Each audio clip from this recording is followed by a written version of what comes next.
how important is the parents' presence? Now, ang tawag diyan sa leadership is leadership visibility. Tawag diyan sa parenting is ministry of presence. Allow me to jump immediately into practical example. Kaming mga tatay, mayroong mga bagay na hindi namin kaya na ginagawa ng mga nanay. Naririnig ba natin yung sinasabi, mother knows best, woman's intuition? Hindi natin kaya yan. Mas malakas ang mga nanay dyan. Pag hindi ko naintindihan yung anak ko, pinapasa ko sa anak, sa nanay niya, sa mama niya. It's not really difficult to understand why the mother knows the child better.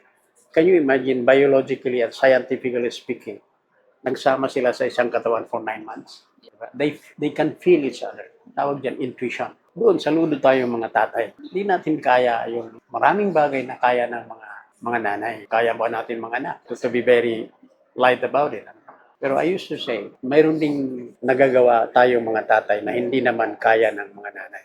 Example, hapon, galing sa school yung mga bata, nandun na kompleto na yung pamilya, yung mga bata nag-homework, yung nanay nagluluto. Tayong mga tatay, umupo na sa sala.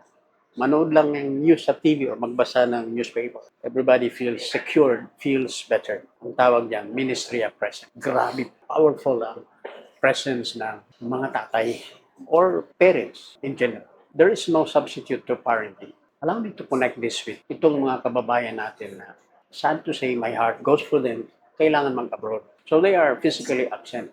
My effect. I know that because I've been there. I was an OFW. I was working as a worker abroad. At the same time, a father. Talagang may effect. Pero, yung advantage natin ngayon, because mayroon tayong technology ngayon. Alam mo, nung mag-abroad ako, wala pang mga cellphone at that time. Mahirap.